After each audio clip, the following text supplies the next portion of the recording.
Hello, I'm once again joined by my friend Chris Espianl, and we're doing a book review. The book we want to review is Tomie.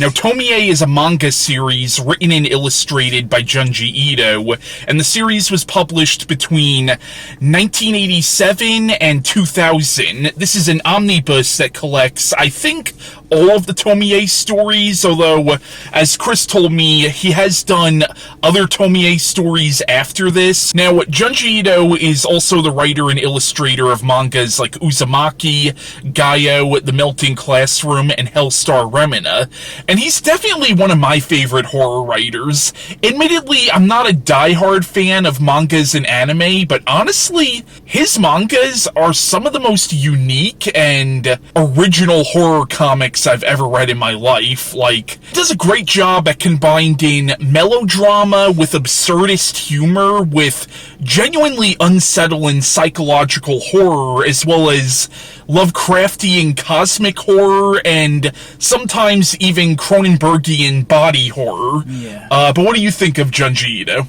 Yeah, I love Junji Ito. In the recent years, if you were to ask anybody who Junji Ito was, not a lot of people know, but ever since towards the ending of the Double O era, he's been in Hot Topics, he's been in Clothes. Yeah. You know, several of his works have been adapted. There's been several directors who are fans of his. And, you know, you see his art has now became part of at least the new generation. When we're talking about his works is a body of influences that he loves, you know. He loves Lovecraft, so he has that Lovecraftian horror, that ambiguous horror, things that are just not explained. He doesn't just put too much expo on it. Not a lot of his works, you know. He leaves it to the readers to warp our imaginations. And he became a master at the page turn technique in manga, which he's a huge inspiration of his was Umezu. Who wrote Drifting Classroom, right? Drifting Classroom, yes.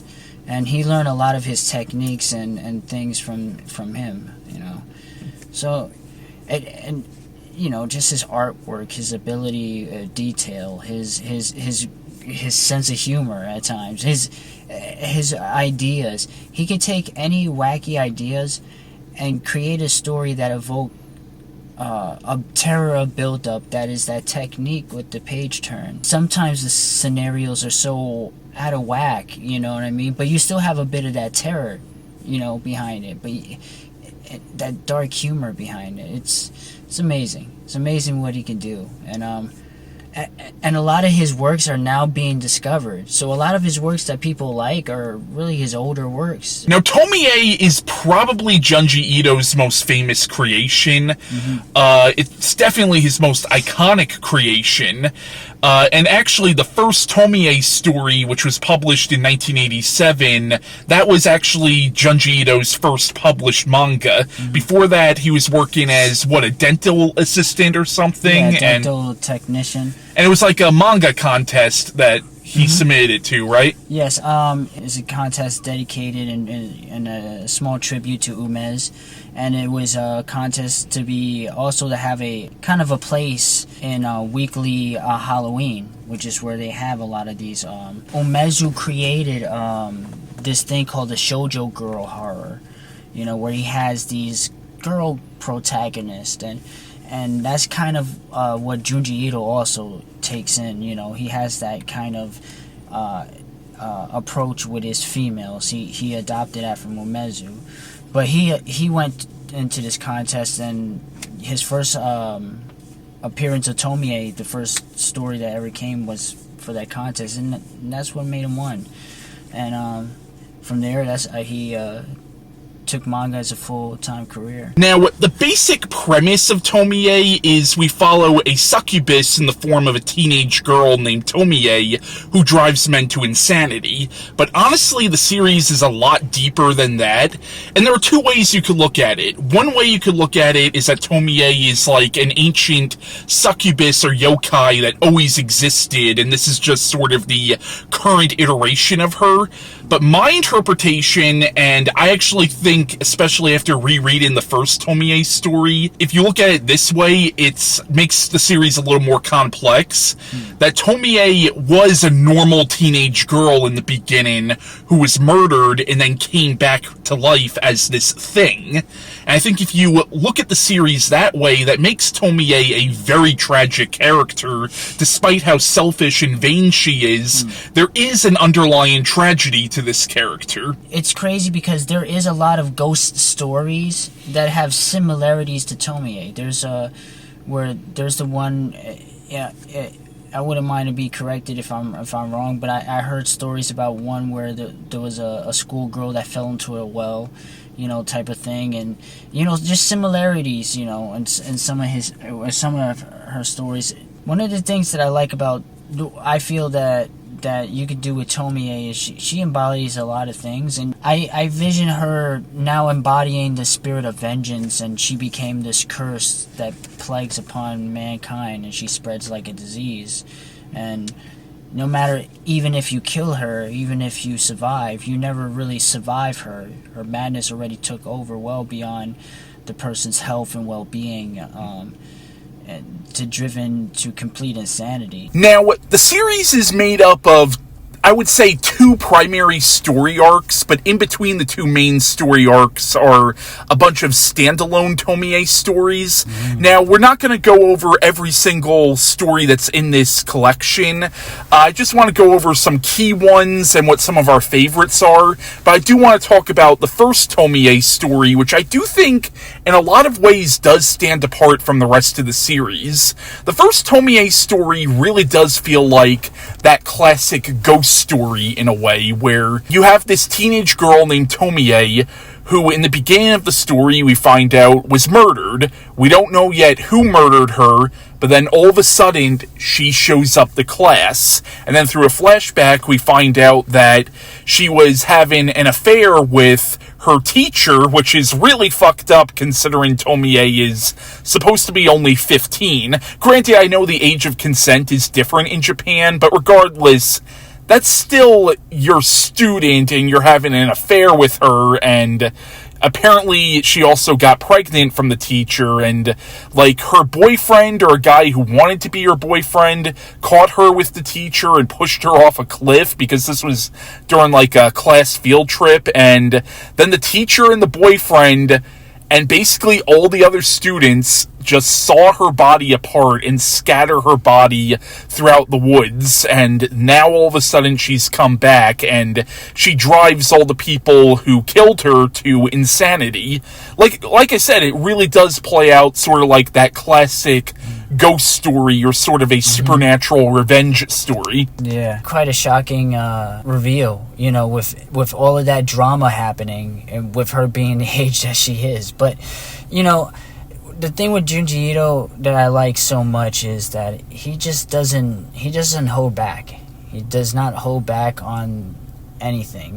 There's at the very first page, the very first description that the best way I could describe it is a whole bunch of groups of students, just complete shock and awe that they're essentially viewing a dead person just walking right back to class like nothing happened, no memory of any of this occurring, and it drives them complete crazy. This thing that just, one of the cool things that I like about it is we do get recurring people here. We do get the teacher who becomes a recurring character. The teacher basically, he's in the next few issues after this, and he basically becomes for a while the secondary antagonist of the series. Now, the next few issues of Tomie do basically pick up where this first story left off. Again, there is actually a continuity to the series early on, and the first few issues do make up, I would say, a general story arc, but I want to talk about the fourth Tomie story, Photo, which kind of begins its own arc because the protagonist of this story would become a reoccurring character throughout several more issues of this series. But basically, in this story, we have Tomie, come to a new school, and I think she's under a different name in this story, and this girl who likes taking pictures of people, like, what she does is, like, she takes pictures of guys and then sells the pictures to girls that she knows, but she takes a picture of Tomie, and then we see we see in the picture essentially Tomie's true essence, and Tomie don't like this one bit, and decides to ruin this fucking girl's life. And this one's pretty good. I like this one. This one feels so Stephen King. I don't know, there's something about it, like the vibe of it. You know, having her going against a whole group of simps. You know, yeah.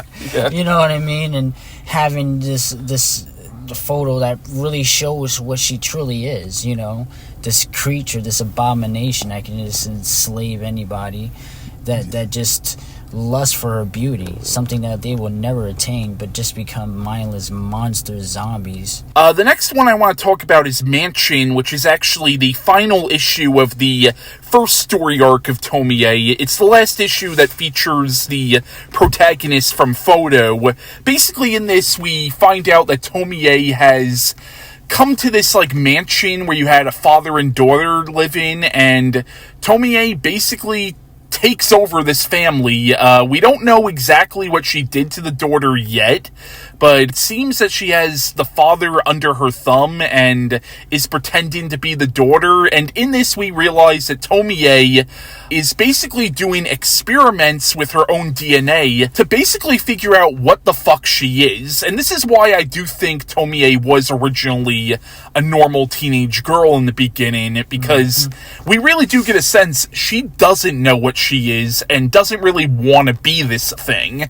When we find out what happened to the actual daughter, it's fucked up, to say the least. Dude, the father, I mean, like, what a twisted ending, you know what I mean? But that has that very iconic picture with the multiple heads and bodies grotesquely intertwining like snakes. There's a certain point in the comic where you see a giant Tomie slug, I guess you could say. Yeah. You know, it's really nightmarish and, like, pure body horror. One of Junji Ito's well-known pieces, a lot of people, when they see that, they know Junji. I think the tale is quite interesting. It shows a little bit more dynamic into the character, because it shows that she's not just this vague, this very conceited, this very nasty person. It also shows that she also is a human being, and at one point wanting to know what she is, her curiosity to do so, and the leaps and bounds that she's able to go through, but as well as some of the fucked up things in the story. It's just amazing. It's amazing. I feel like every one of his shorts could be a deserved adaptation. The next one I want to talk about, and it's not one of my favorites, but I think it's an interesting one to talk about, and it's the first of the truly standalone Tomie stories, because at this point, the continuity doesn't really matter, because something we forgot to mention is that basically every time Tomie is killed, a part of her body regenerates, and basically we get multiple Tomies, and I guess you're supposed to assume at this point in the timeline there are now multiple Tomies just scattered all over Japan. But basically, in this story, the story is revenge, and we follow these hikers in the snowy mountains, and all of a sudden they come across a naked girl who we as the readers realize is Tomie, and they're like, who the fuck is this girl? Why the fuck is she out here in the middle of the snow with no clothes on? And the one guy starts taking his clothes off to keep her warm, but we see this guy become obsessed with her as the story goes on. Meanwhile, his friend is like, but what the hell are you doing, man? This one you could tell is based on, I know there's an old Japanese folk tale of like hikers in the snow finding a woman in the snow. I know in Akira Kurosawa's Dreams, they have a segment that's sort of based on this folk tale. Yes. And I think in the anthology film Qui-Gon, they also have something about this woman or yokai or whatever you want to call it, and I think this story is specifically based on that old folktale. Yeah, that is a very, very old folktale. One of the cool things I liked about that one is the leaps and bounds he puts these characters in, the amount of torture that guy must be when he gave his clothes off, when he's willing to basically do everything he can to, keep this lady warm, Tomie warm, and then to have that dynamic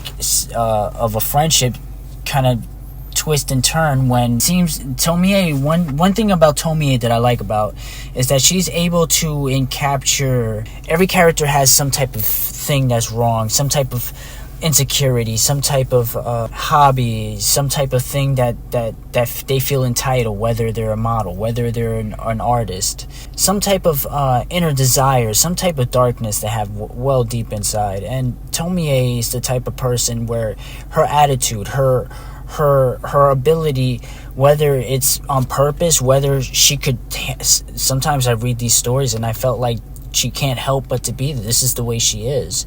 It's almost like she's forced to be this way, but dealing with that and having to disprove or inability to approve such a perfect being or a being of a high stature could drive a person mad. So when you see Tomie, she really does exploit a lot of these characters' really dark desires. Some of them really, really popped out. And right here is jealousy, between the two hikers. I feel like this was a well-structured story. The next story I want to talk about, it's not one of my favorites, but I know it's one of Chris's favorites, and that's Painter. And basically in this, we follow an artist who, at one of his art exhibits, a girl shows up who we as the reader realize is Tomie, or at least an iteration of Tomie, and she outright tells him that his paintings suck, and this drives him completely bonkers.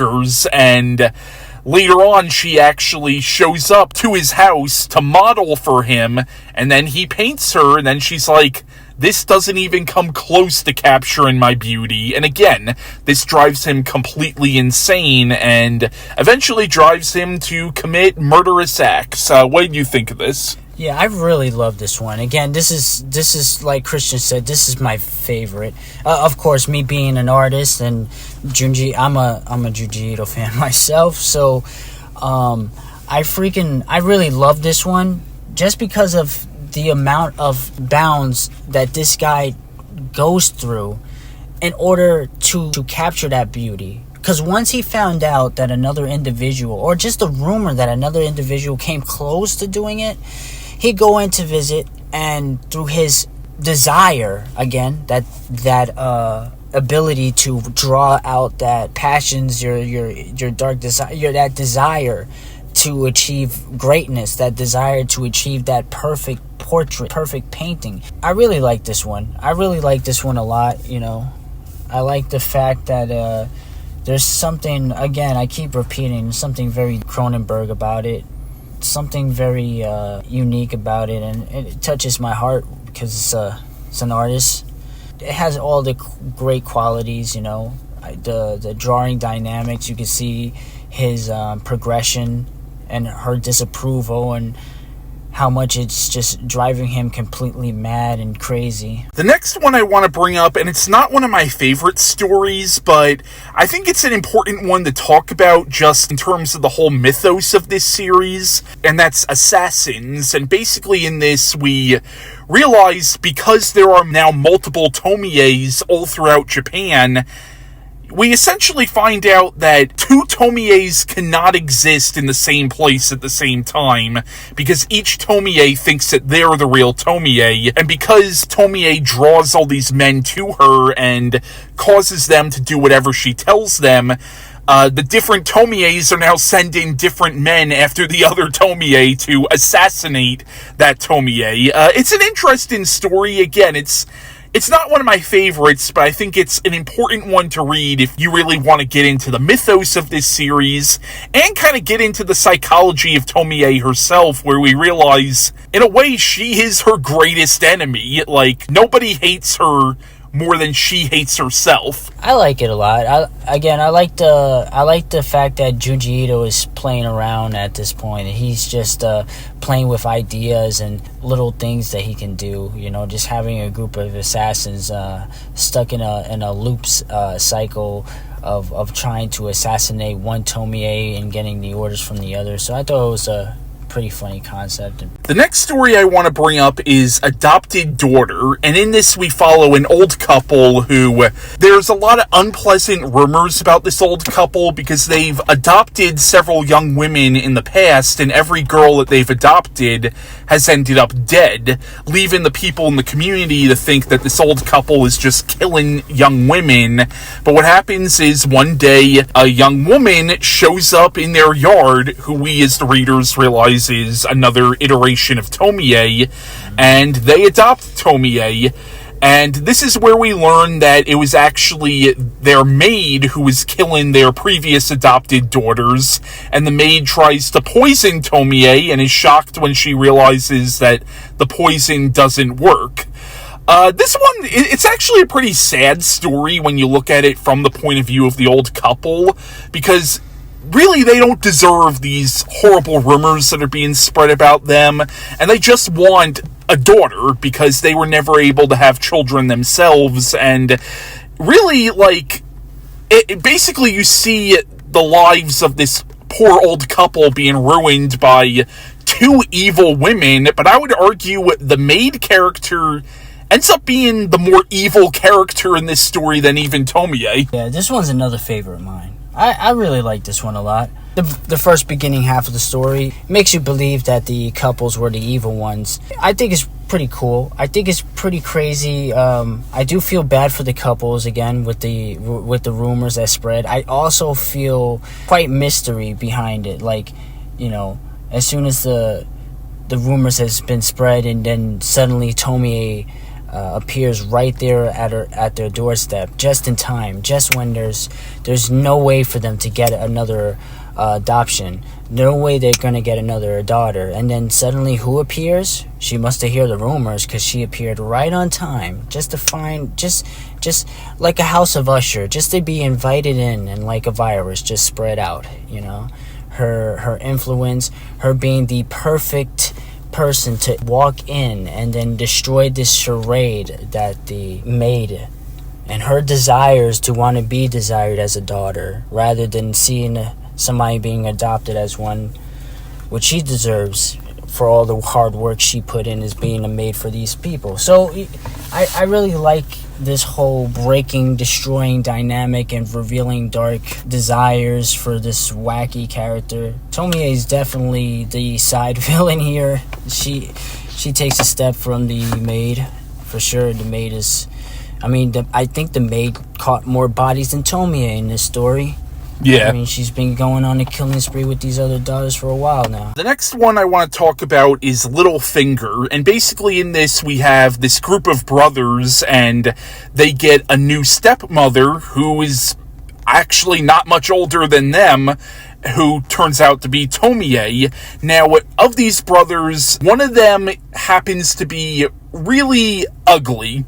I mean, I hate saying that, but, like, you know, he's not a very attractive young man, and the other brothers pick on him because of this. But Tomie seems to develop a special interest in him because he doesn't seem to have the same attraction for her that his brothers do.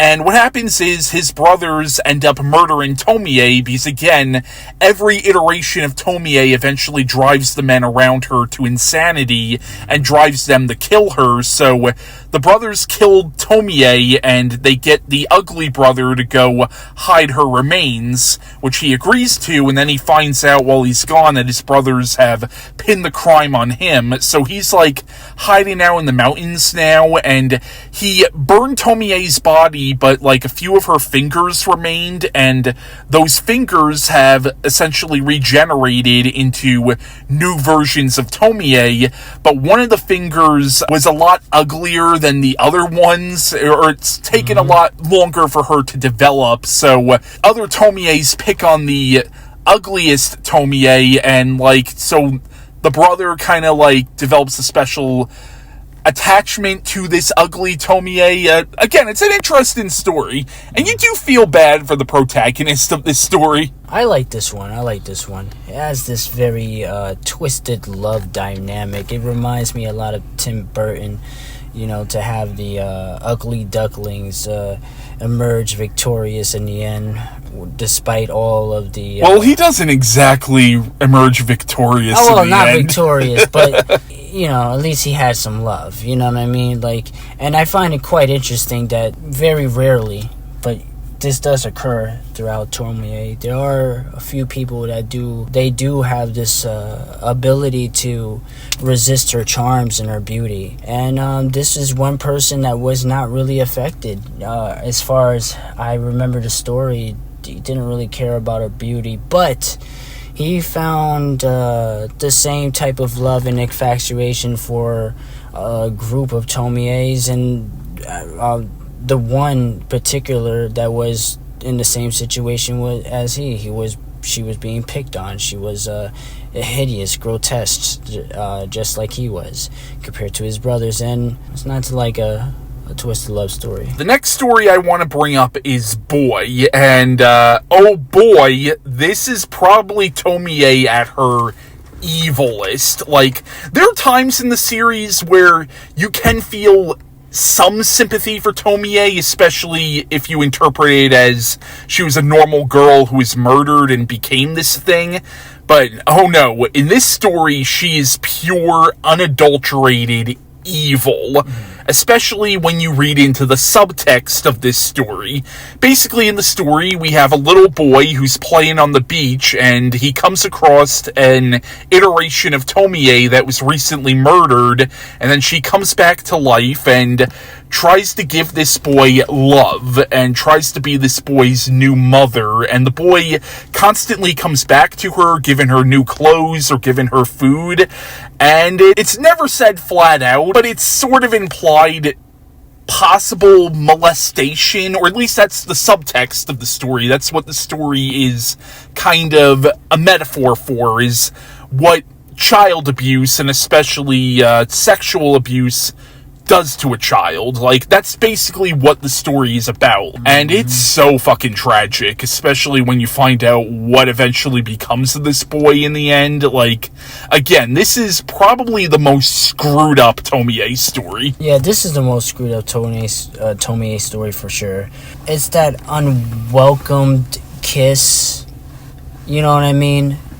A lot of suggestive things that's going on in there, and but again, this is another awareness, another thing that he's clearly trying to show, and it's not my favorite, but it is very twisted, and I do genuinely feel bad for this child and some of the trauma that just Tomie is actually inflicted on him. Not only mentally, it's just he's a kid. Mentally, he's being broken.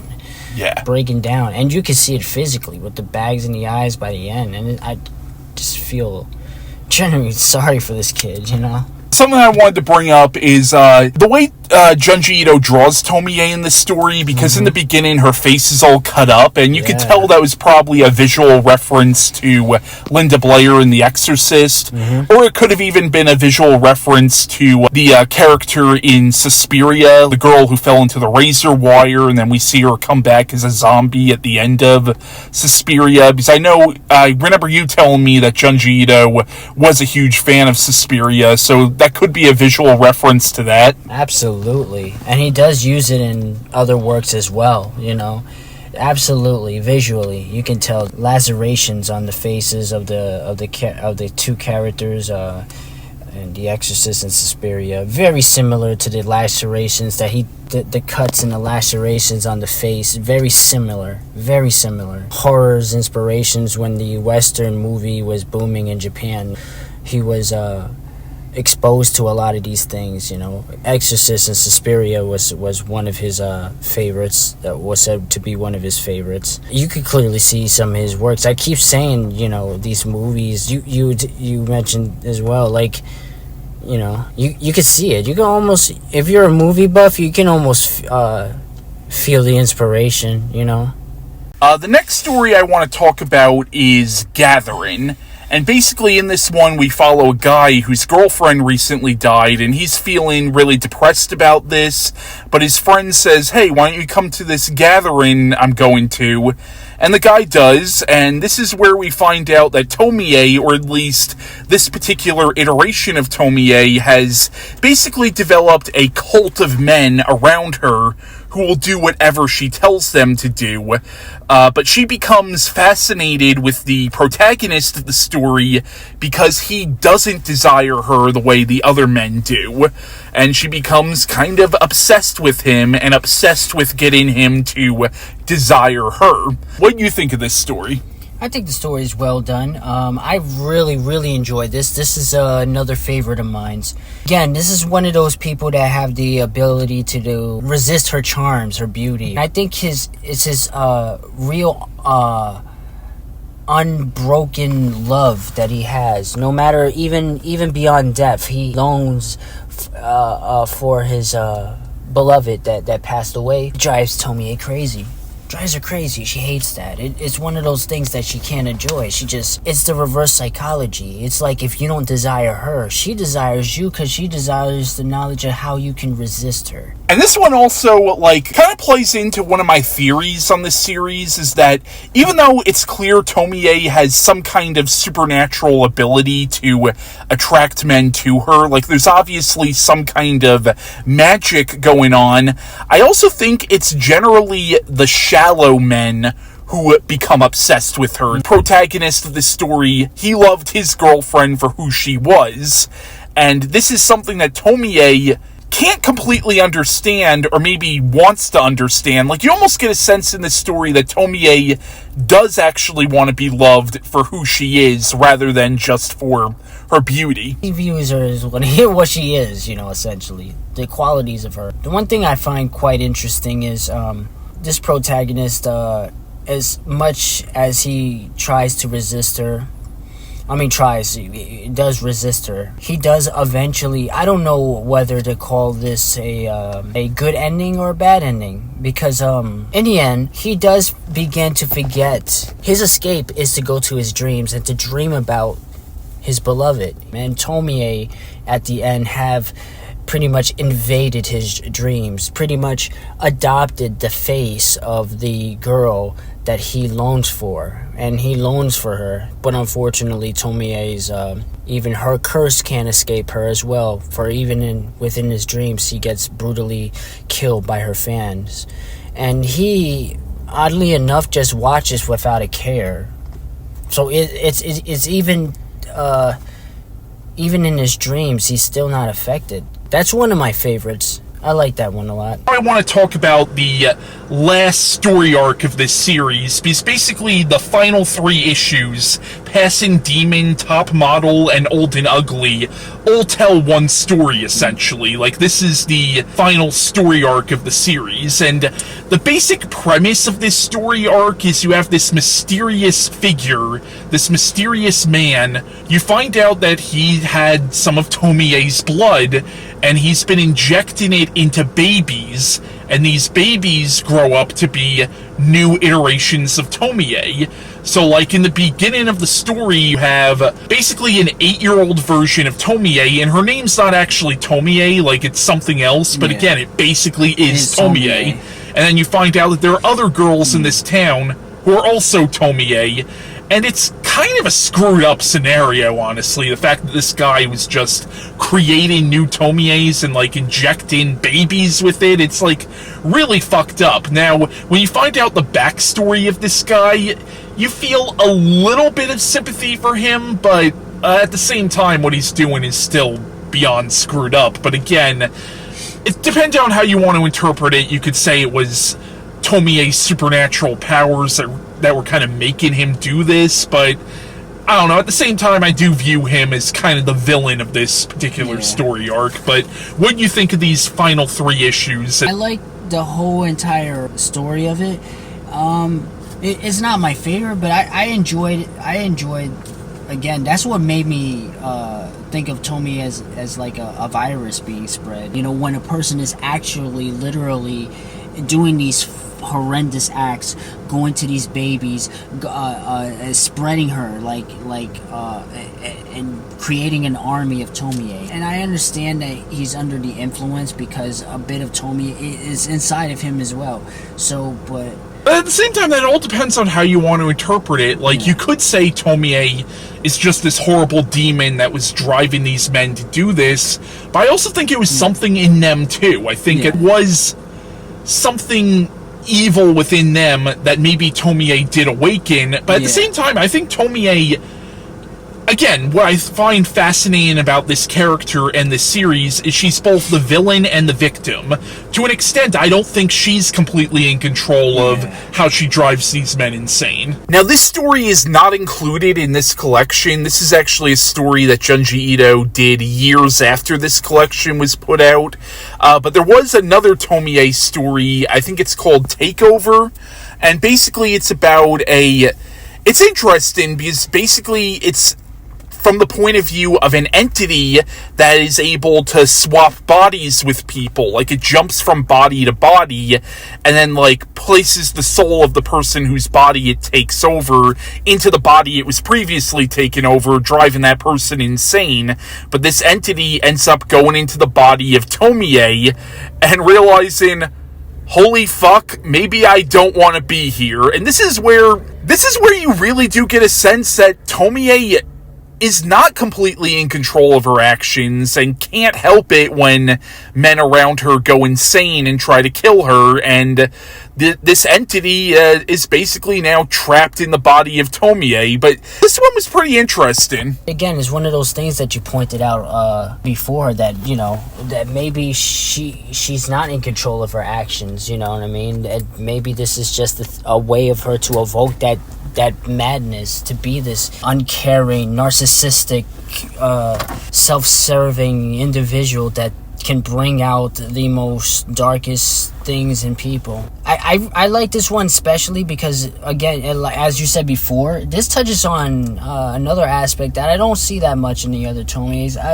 It shows like there's other entities that could exist in this world, and I thought that's pretty interesting with this entity able to body swap every person it interacts. I like this one a lot. There is almost a feminist way you could look at the series, how this series is almost, you could almost look at it as a commentary on how horrible men can be to women, even though Tomie, she is selfish, and to some degree she is the antagonist of the series. At the same time, she ends up being the victim by the end of every single Tomie story, and really you have these men committing horrible acts upon her, and again, maybe it's some kind of supernatural force driving them to do it, but at the same time, it's like, you know, like, you could look at the series as almost like a commentary on how men in our society treat women, or how they view women almost as nothing but objects. Yeah, you know, and there's a lot of things you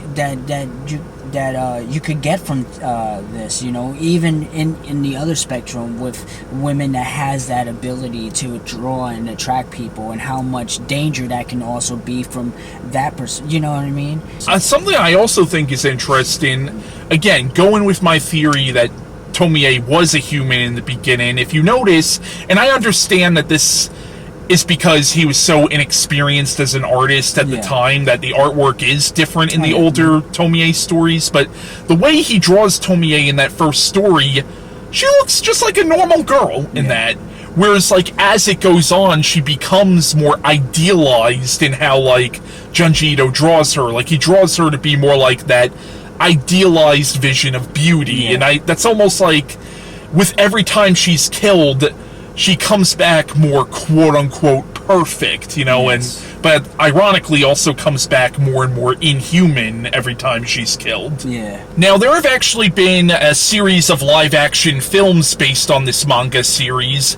I've only seen the first Tomie movie, which I'll admit I thought was okay. I thought it was just a little too slow for me. Don't get me wrong, I like slow-paced stuff, but I don't know, this didn't really work for me. Maybe I should give the movie another chance. But one thing I thought was interesting about it is how it doesn't really focus so much on Tomie, rather it focuses on the people around Tomie, and it's almost more about, like, the aftermath of what Tomie does, and I like how it's more of a detective thriller, where you have this detective sort of investigating into Tomie's quote-unquote murder, and, like, I thought that was interesting. Just overall, I thought the movie was alright.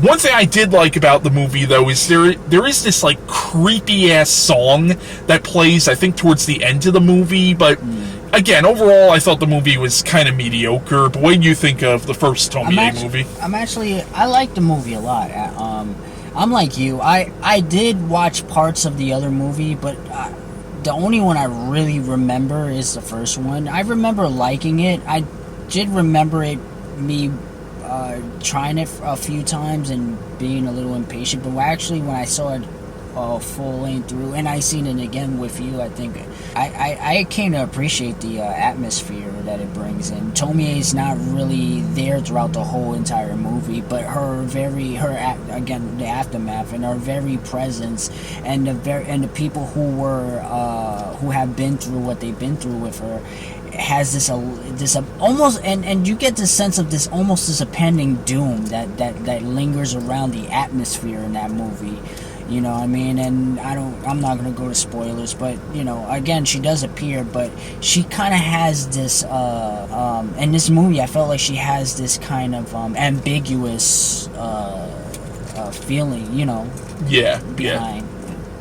I really do gotta watch that again. I was actually meaning to watch it before we did this video, but I just didn't get time to rewatch the movie. But yeah, no, overall, I thought it was just okay. Again, I haven't seen any of the sequels, but I know there's like 9 Tomie movies, but I know one of them is actually episodes of a live-action Tomie series that was sort of edited together into one movie.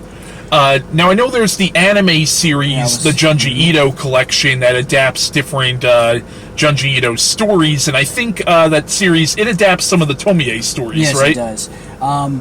I haven't seen the recent one. I've seen the first adaptations of Junji Ito's stories. I've seen bits and pieces of episodes here and there, but I haven't seen the Tomie one yet.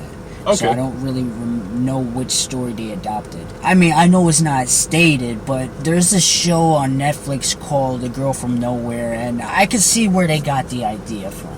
Like, it's Tomie in a sense. If you enjoy the Tomie, you might enjoy that series. And then you mentioned earlier that Guillermo del Toro wanted to adapt Tomie. Yes, he wanted to adapt Tomie. I think he has the license for it.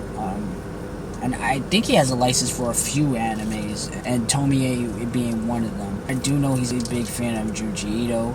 He actually was working with a project with Junji Ito. So yeah, that was our review of Junji Ito's Tomie, and bye.